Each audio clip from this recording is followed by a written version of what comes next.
All right, let's go ahead and get started. Welcome to day number 9. Wow, it's already the 9th of September. This is our ninth day.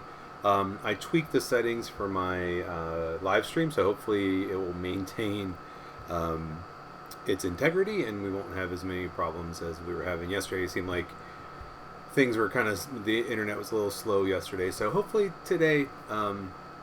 Maybe not so much. So appreciate you being here and joining me once again. Um, and if you want to, please say hi in the comments. It's always awesome to see who's tuning in and from where. So yeah, for me, this has just really been kind of an exploration of just trying to make art and not really giving it a whole lot of thought, just trying to get in that moment, trying to make, trying to create. Um, Partly it's because I've been kind of disconnected with my art making. So I got so busy over the summer with teaching summer camps for kids and then doing online workshops that it got really hectic there, and I just wasn't doing my thing. And I've been feeling very stagnant in my art for a long time anyway. Like even when I've been making it, I just kind of feel like I'm just not like in a groove with it. Like I don't know, it's kind of hard to explain, but I'm just kind of hoping that like showing up every day and diving in and doing things is going to be helpful to that. So hopefully it's being helpful to you. I know some of you have tuned in every day or nearly every day. And remember, I come here every weekday, 4 p.m. And then if I could do it over the weekends, I definitely do the art over the weekends. But whether I do the live stream, that's another thing. So, so day 9, hopefully you got your supplies and you're ready to make. Maybe you've already started making. So that's always awesome. I'm going to go ahead and flip it over so that we can see what I'm doing. And we'll go ahead and get started. So again, if you're just tuning in, be awesome if you popped in the comments and said hi. I always love to see who's viewing and kind of see where you're coming from as well. So again, if you want to pop into the comments and say hi, awesome. And remember, anytime you have questions, go ahead and put them in the comments, and I try to answer them live, and then I try to go back and also kind of type up some responses as well. But let's go ahead and get started today. Alright, still working my 4x4. I like the square format. It's one that I haven't used a whole lot of, so it's one of the reasons why I'm sticking to it. And again, small means that I can do it quickly, and it's not so precious. I think when we start working really big, we get this notion like, oh, it has to be precious. So I've been kind of starting artwork different ways each time. So sometimes I start with watercolor, other times I start with line, other times I started with the Inktense. I think I'm going to start with collage. I'm not sure if I've started any with collage yet, but I want this. I love security envelopes.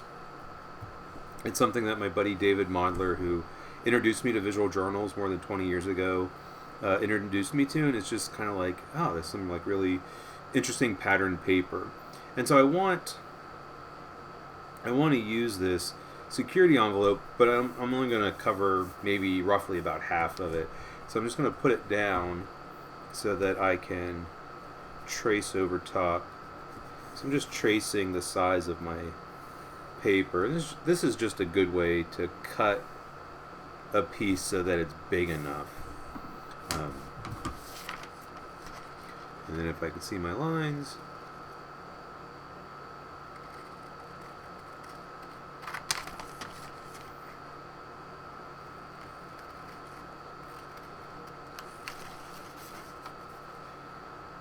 So I've talked about it before, but I'll mention it again. Just that notion of archival quality is not something that I worry about. This paper probably is not archival. I mean, it's from my bills, So it's like it's made to be cheap, and you send your checks in it and stuff like that. So that pattern is that pattern of interference. But I don't worry too much whether or not it's archival, if it's going to last a really long time, because it's, no matter what, it's going to outlive me.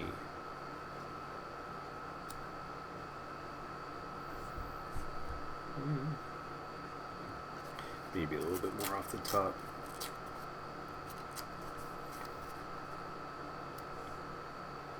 So this is a quick and easy way to kind of start to add some more organic feel to the artwork.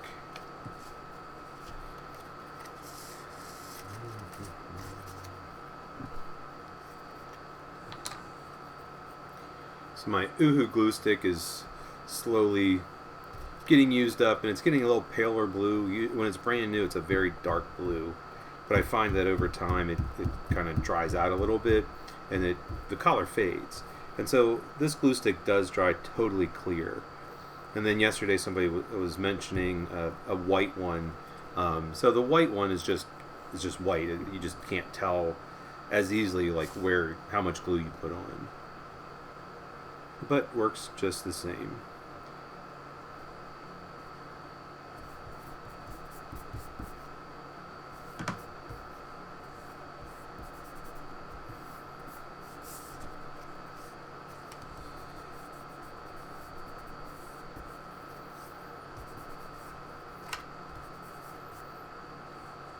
I think I want a little bit of something over here too. I don't know if this is...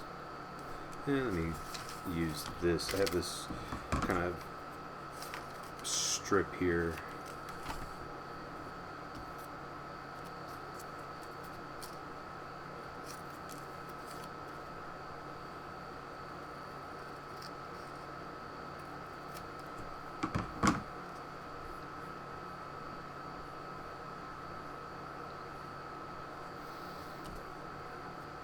So I don't want it to be straight, but I just wanted to be able to have enough to rip something out of.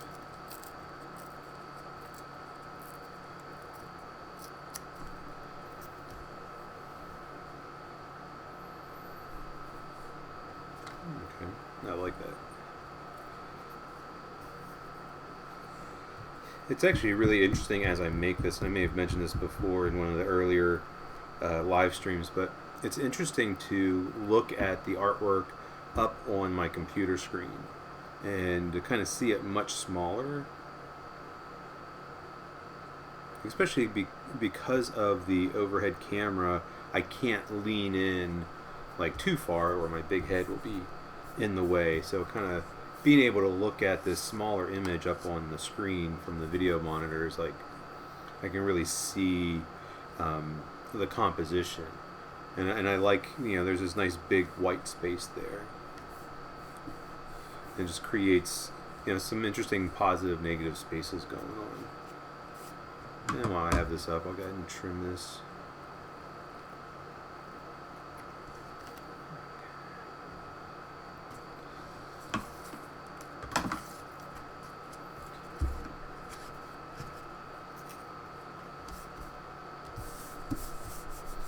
So I do have some of my watercolor, so I think I'm going to add some of that, but I want to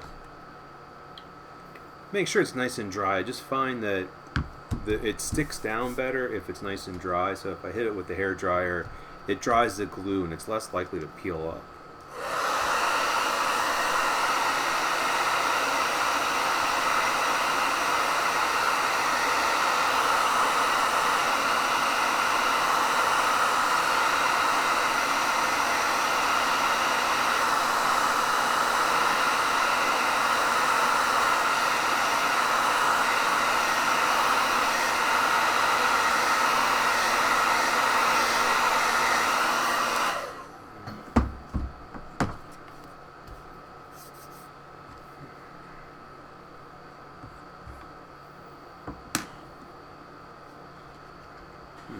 So kind of what color to use today. I think I'm going to go ahead and grab, this is an orange.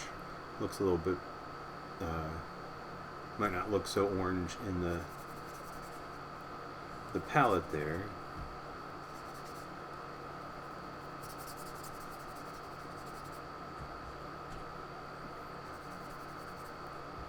So this is a great opportunity to like try something different. I don't use a whole lot of orange.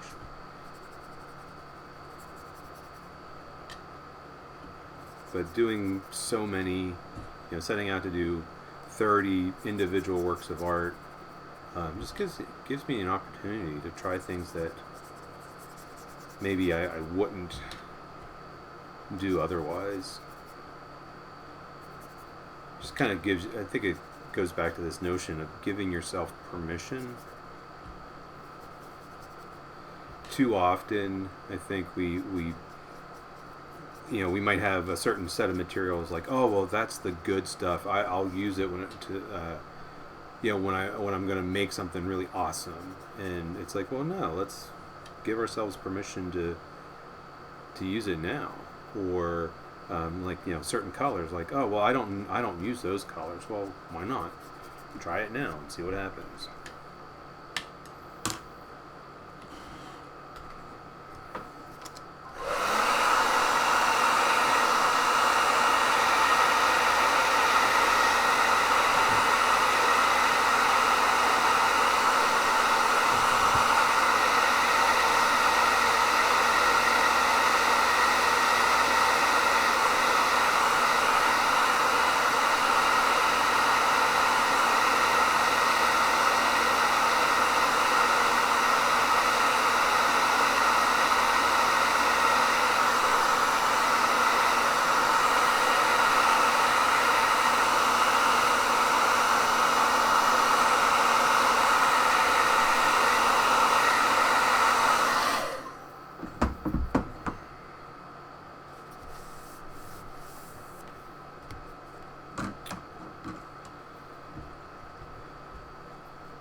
I think with this, I'm gonna maybe try not to use so many geometric shapes and lines like I've done up until now, just to kind of see what this one can become.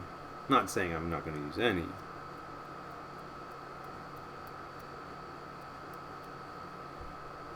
I think sometimes we have a comfort level and it's like, oh well, I'll do that because that's something I'm really comfortable with. Again, it kind of, I think, goes back to that notion of permission, giving ourselves permission to try different things, try things out.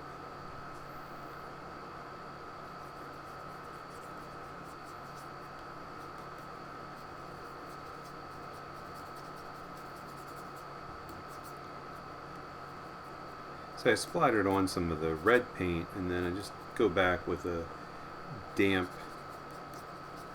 paintbrush, and it just kind of lets me, if there's any kind of big droplets, just lets me smear them around, but I still have that splattered texture.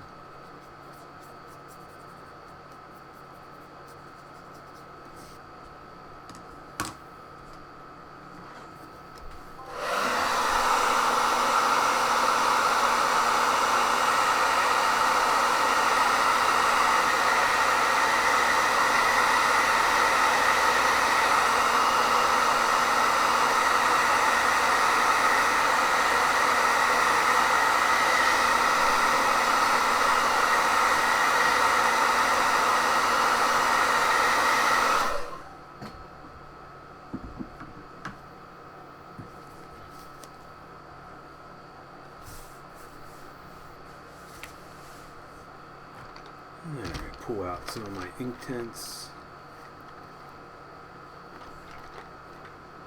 I think I'll stick with red and use this cherry red that I have.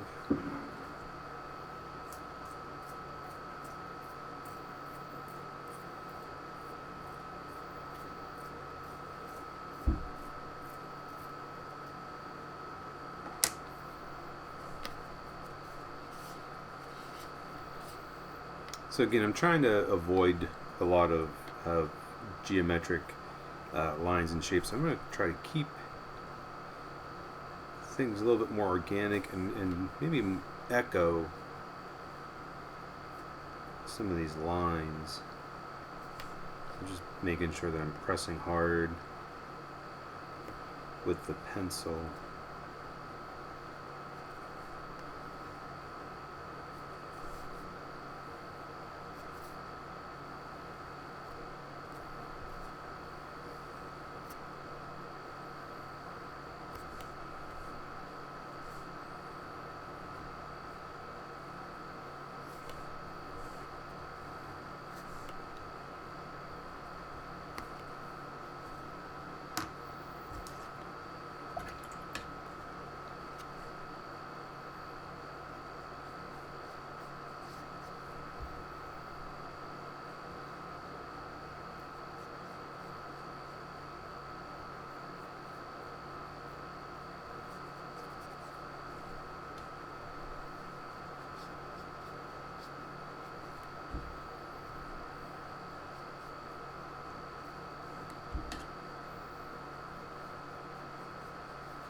So I really love working with these water soluble materials, the pencil, the watercolor paint.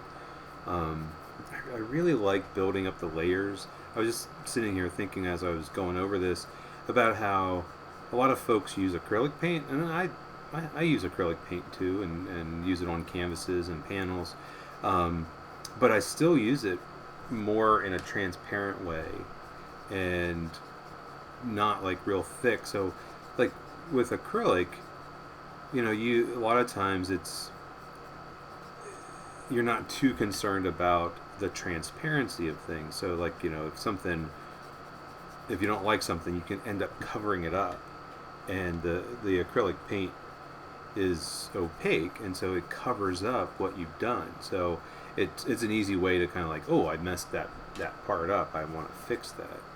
Whereas with the watercolor and the water soluble pencils, it's more about that challenge of building up the layers, making sure that like one thing kind of works on top of another. And I find that an interesting challenge. Thought I'd share that.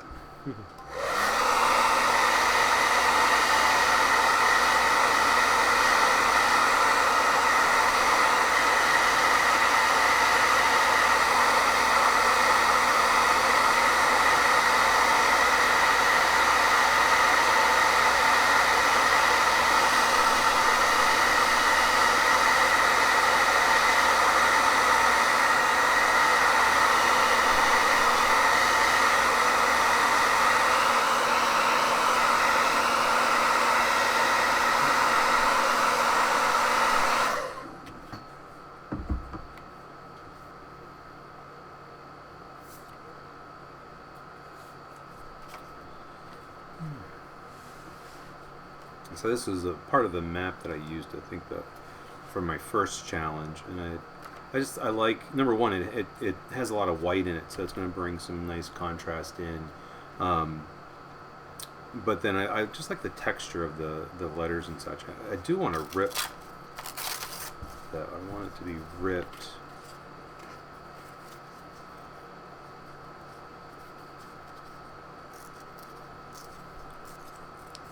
Ripping is kind of an interesting challenge. I mean, that notion you could just kind of rip it real fast, but then trying to be a little bit more deliberate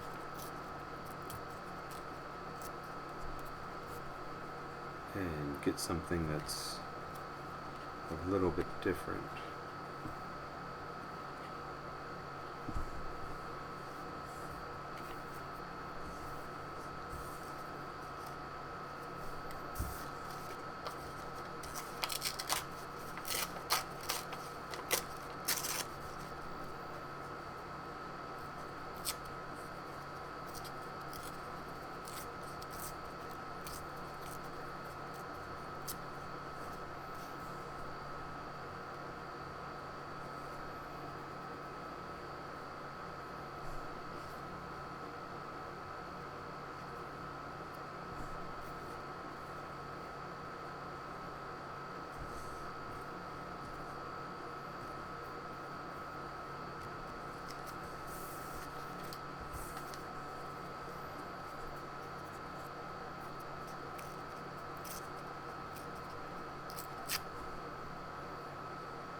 So yeah, I'm liking how that brings some contrast in.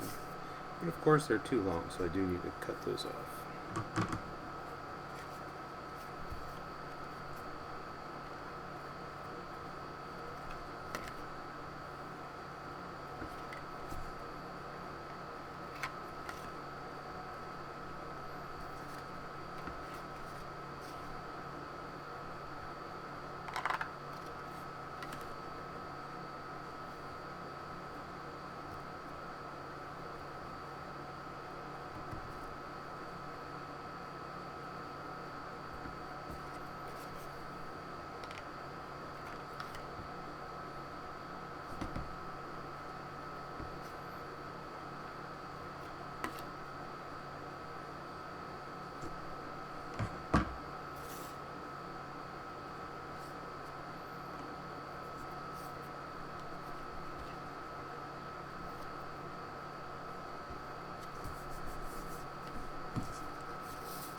Hit that with the hair dryer.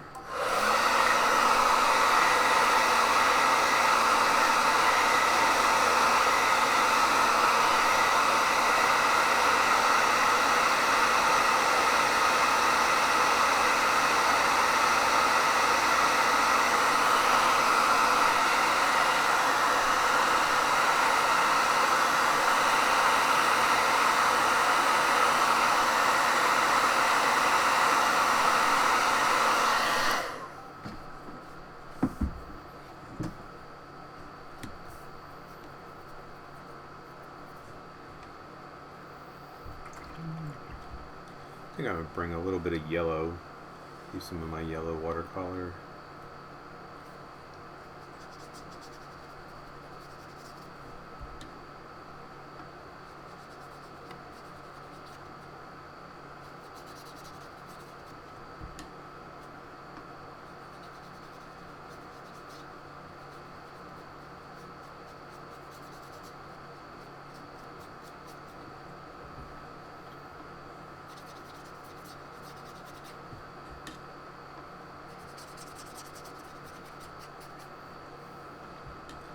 This kind of helps knock back some of that brighter white of the maps, but then also it's kind of bringing a yellowish glow into the piece, which might not show up too well in the video, but definitely changes the feel of it a little bit. And actually I might use some of this golden, I forget the name of this color, but it's a golden something.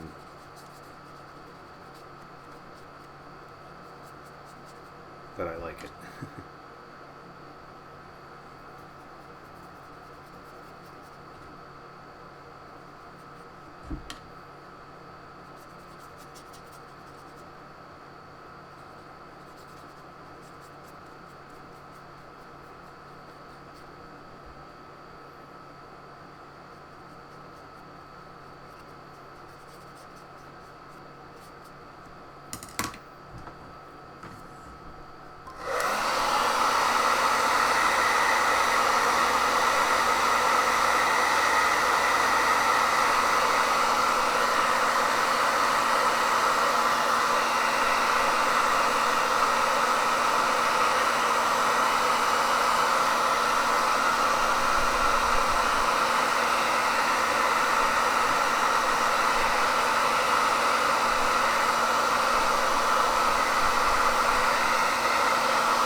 Did find that the map there picked up a little bit.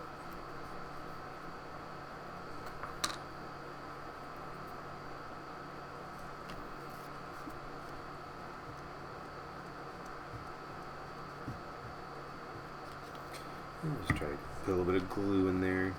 If I need to, I can even spread it a little bit with my fingers.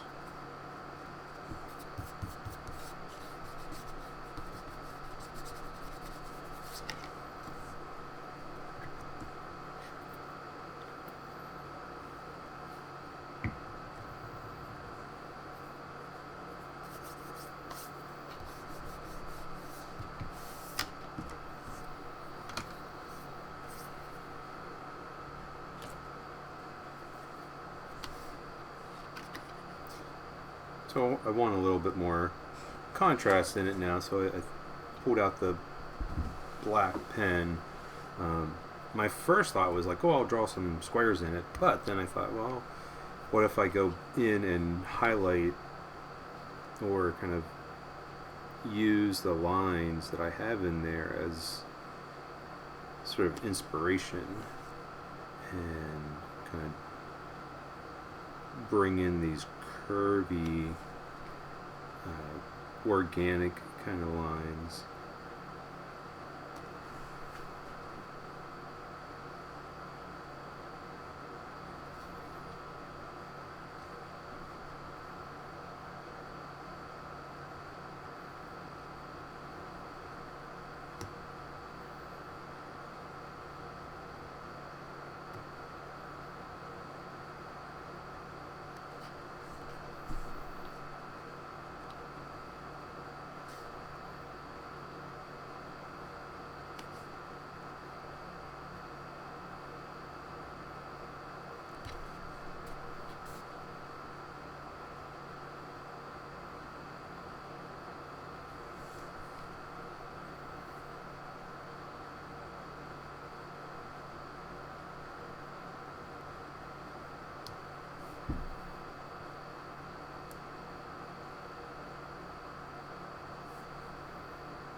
Just have kind of gotten lost in drawing these lines. Just kind of nice to sit and focus on that.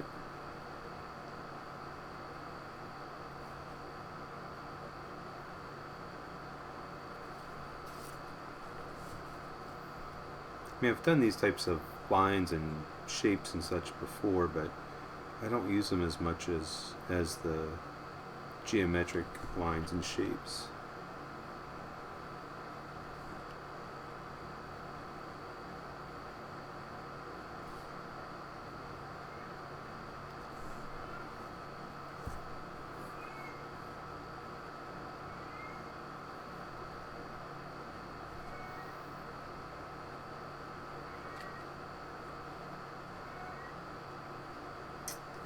So Linda was asking about collaging, especially with drawing on top of it.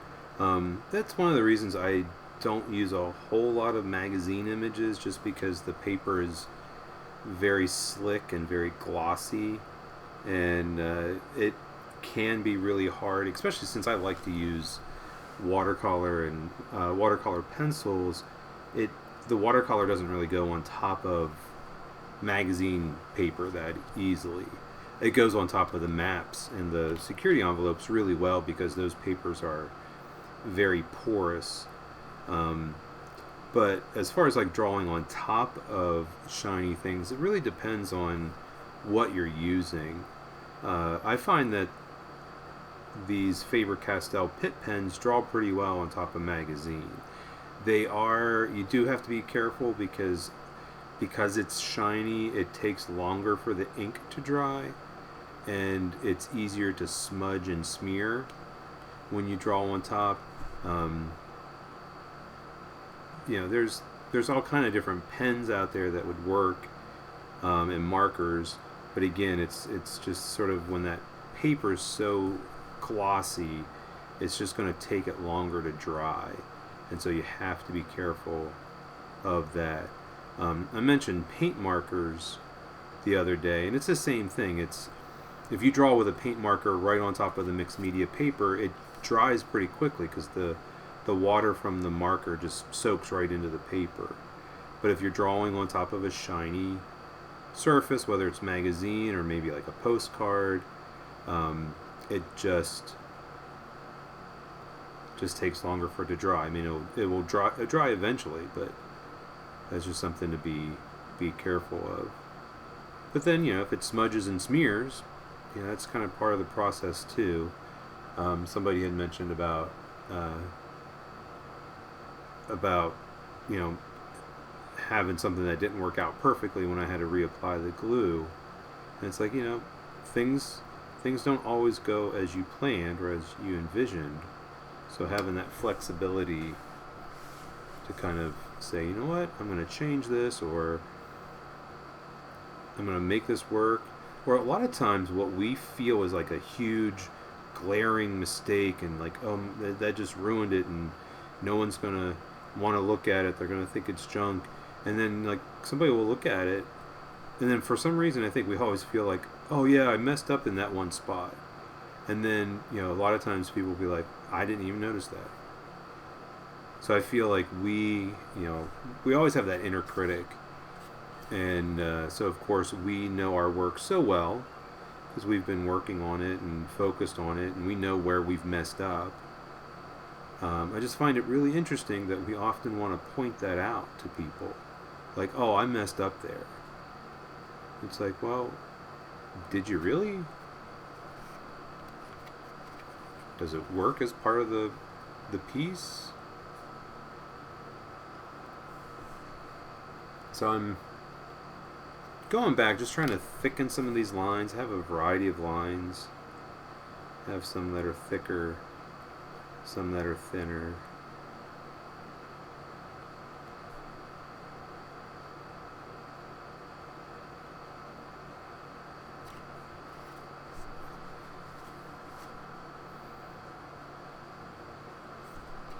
This is also a good time I can start thinking about positive and negative space. So I have all these things going on,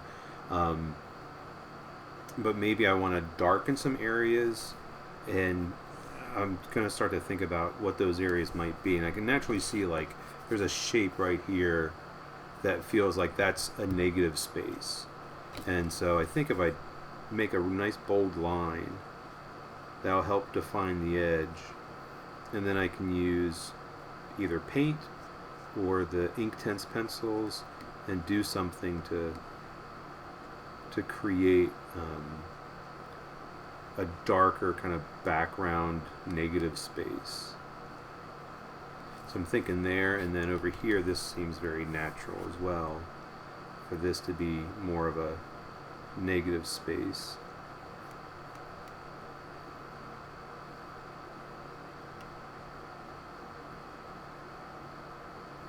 I think if I just introduce some darker parts, those darker parts will kind of go into the paper, and the rest of it will kind of pop out.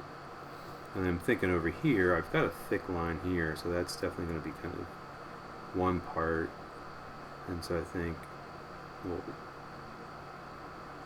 kind of let that be another thicker line that's going to help define that space. So I have 3 little spaces, and let's see what happens. Maybe take my paint. I've got a reddish brown here that ties in well with the color scheme that I've used.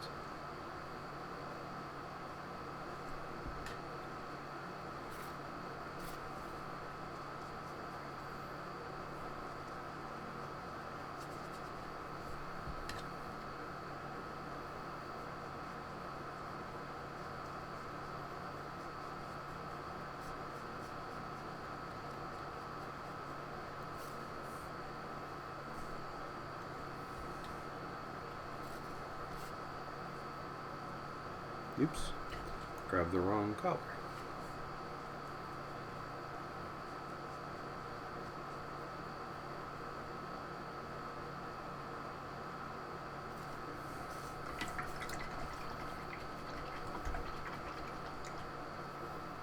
So now I've got these three like darker negative spaces. However, I don't think they're dark enough. I'm going to go in and I'm going to use a little bit of purple. So purple is complementary to yellow, and so it's going to help darken that brown a little bit.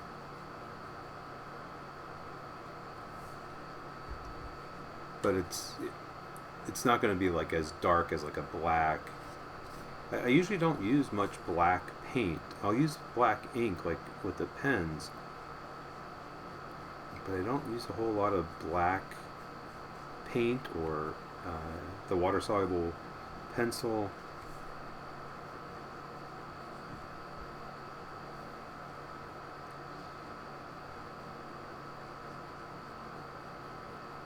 I am finding something kind of unfortunate.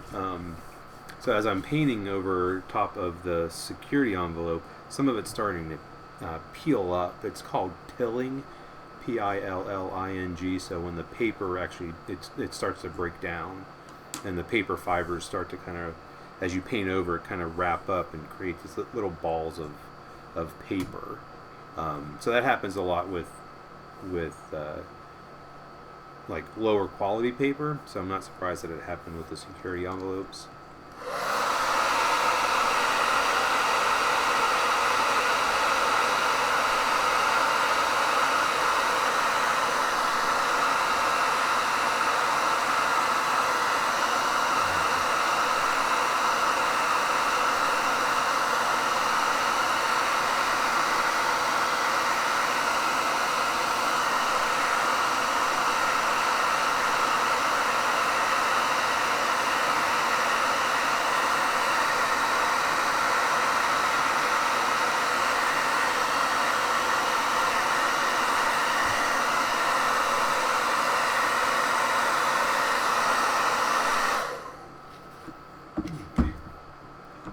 Alright, so Linda's asking about the Inktense pencils and kind of building up layers. I do find that you can sort of overdo layers of the Inktense pencils, that you keep trying to build up different layers of that pencil using like different colors, and sometimes it'll kind of wash away. However, if you are building up on top of layers of watercolor and like collage, you can keep adding, but like in these darker areas, I probably wouldn't want to use the Inktense pencil. But in some of the lighter areas, maybe I would.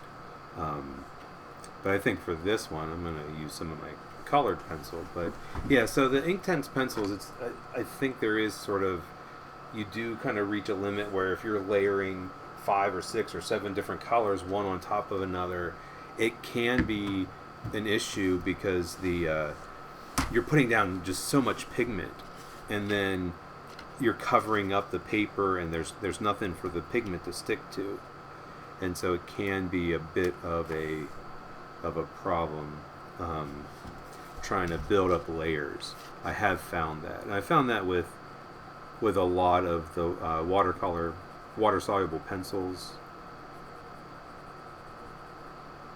So I don't know if that answers your question, Linda.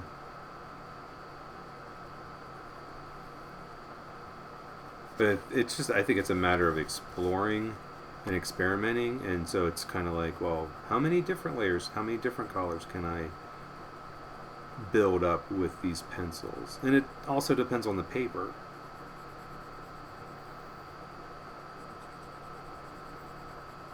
So I use a good quality mixed media paper, but still it seems like I reach a limit where it's like, oh, okay, I can't, like you put a color down and then you paint over it with the pencil, and it just sort of like, a lot of it wipes off because it's just not sticking to the paper because there's just so much stuff there. I think is kind of the issue that I run into sometimes.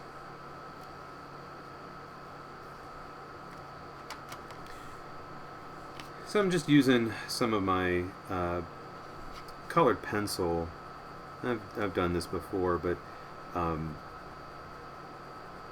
the the water soluble pencils give me some control, and the paint gives me some control. But I just love being able to go back with colored pencil and really being able to add the value where I want.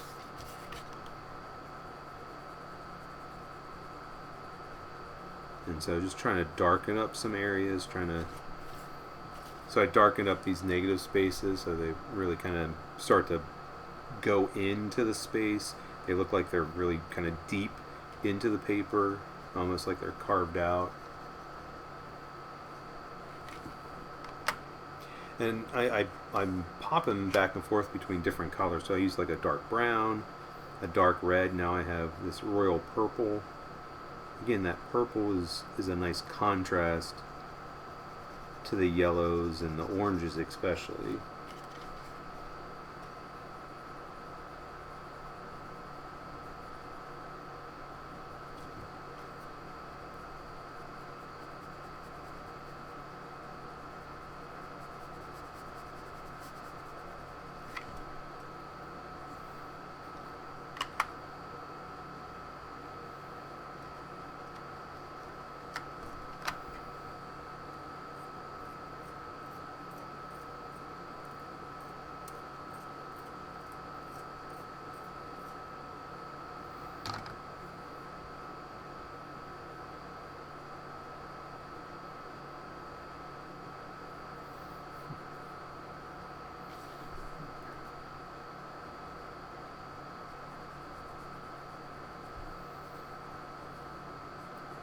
So I'm going to use a little bit of the colored pencil just to kind of give some of these shapes, these sort of curvy shapes, give them a little bit of three-dimension, a little bit of shadow around the edges.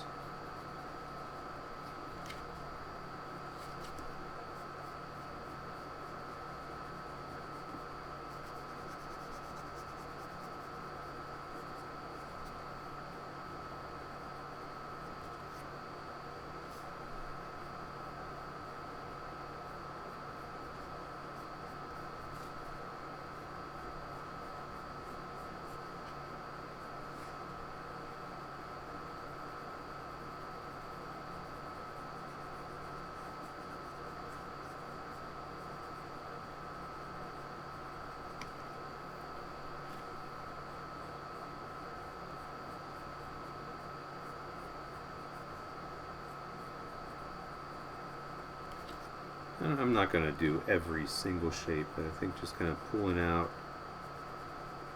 and creating a little bit of shadow and a little bit of shading in some of them just helps.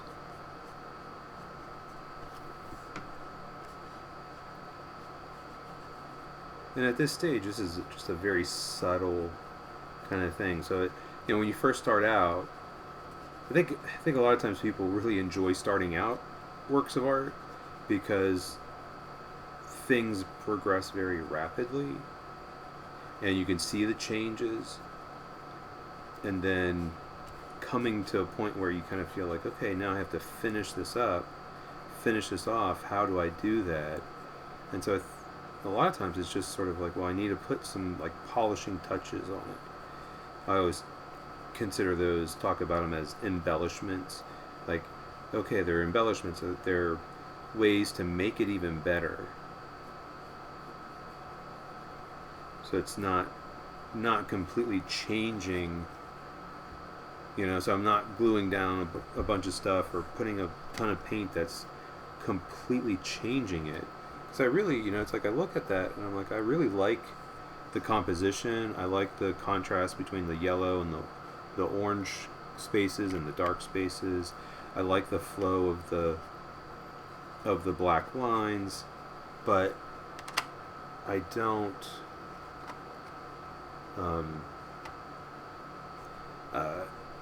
I don't want to radically alter it. If I was at this point and I was just like, oh, this isn't working, I don't like it at all, then yeah, maybe I would radically alter it somehow.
So I think I want to go back with the black pen. I like some of these darker lines, but I think there's some of them need to be a little bit thicker, a little bit darker. Well, not darker. Can't get darker than black, but just thicker and bolder.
One of the things I'm really liking about this piece is the way the torn collage ends up blending right in with these curvy lines.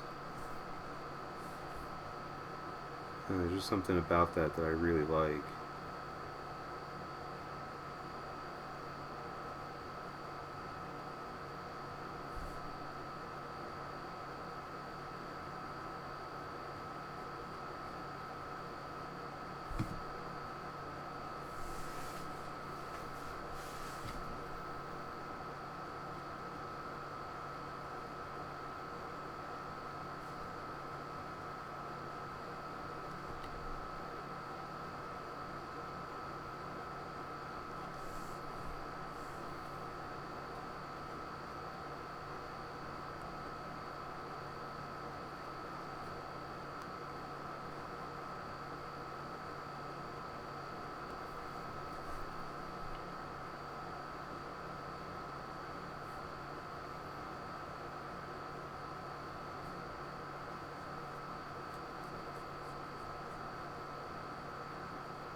I could probably just kind of get caught up in doing this for a while, and I've even had the thought of pulling out a thinner pen. So I've mentioned it before that many of these pens come in different tip sizes. So the black, there's a whole range of size for the black, and one of them is a XS, an extra super fine, I think is what it stands for. And so it's even thinner than this one. And so I was thinking like, oh, do I want to pull out that and make some like really thin lines? But then I like looked at the clock and I was like, oh, it's almost 5 o'clock. So I feel like I've got to wrap this up. Of course, I could work on it longer, but again, I'm giving myself that hour time frame, and that way I just don't sit and overdo something. So I'm going to go ahead and sign it and call this one wrapped up.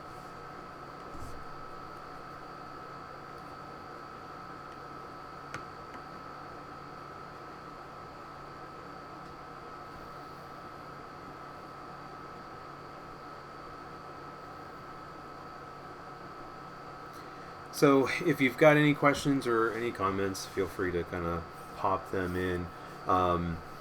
Yeah, so layering, it's one of the things that I feel like I'm pretty good at, but I still don't have all the answers. So Linda had asked about how many different papers, and really, it all kind of depends. So the best advice is just to try it, and especially if you're working small. If you're trying something and it doesn't turn out, and it's a complete and utter mess, it's like, okay, well, I tried it.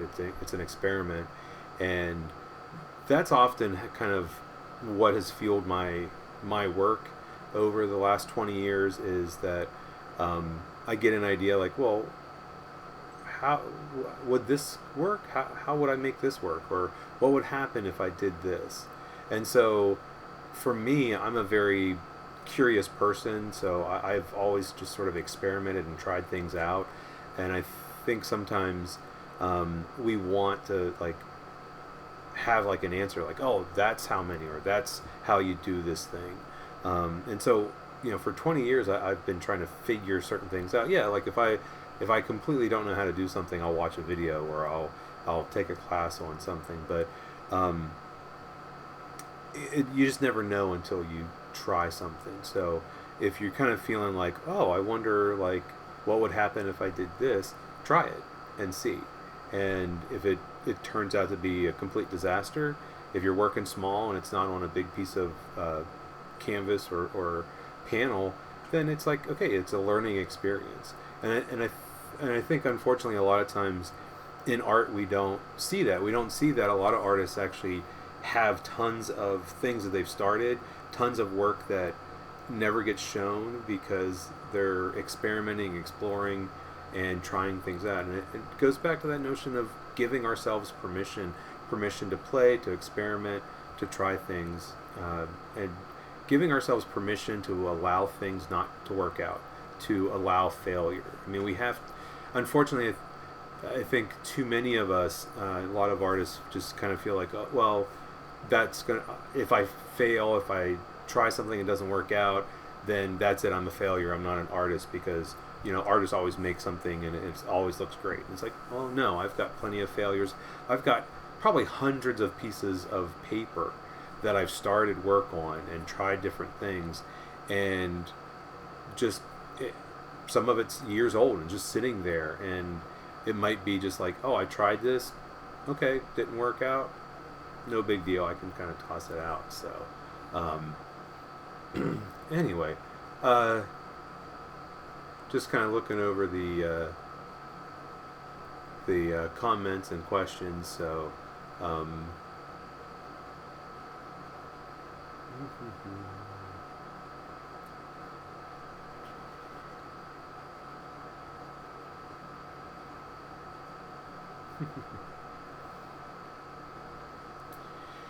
so Kathy was mentioning about how she's watching me, and it's like she thinks I'm about ready to stop, and then I add something and she says it seems to work out, and that when she does that, she feels like it doesn't add to the piece, or it kind of takes away from it. And I think that's partly experience. I've been making art. I've been making this kind of art, this mixed media kind of art, for about 20 years, and I've been making art in general for almost 50 years. I'm 46, and so I've been making art probably for about 44 of those years, if not more, depending on when I first held a pencil. But I think as you get experience, and that's what this is about. Is like, this has given me experience, and but then again, it goes back to what I was mentioning earlier, that a lot of times we see the flaws, or we see something that, oh, I don't like that in my piece, but then when we look at somebody else's, like, oh, that's great. But then I bet if somebody looked at that piece, and they would be like, oh, that's awesome, So I think we judge ourselves very harshly, so we have to kind of be aware of that, of our inner critic coming up and just basically like, now you've ruined it. Oh no, that why'd you do that? That didn't turn out right. And so I think that inner critic is kind of part of that issue. And like I said, when we look at our work, we see all the flaws. When we look at other people's work, we don't see that. So we always have to kind of keep that in mind and keep that in perspective. So anyway, so it was a kind of a bit of a change up today, and I like doing that. I like kind of mixing stuff up. and trying new things, giving myself that permission to try and to do and kind of play around with things. So yeah, so if you've got any questions or comments or concerns, feel free to pop them in.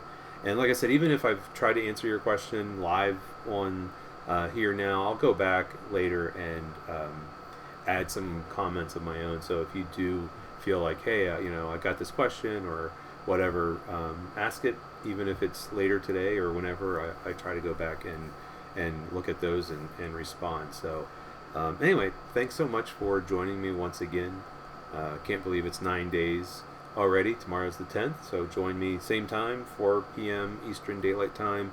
Yeah, we'll be on day 10 tomorrow. Wow.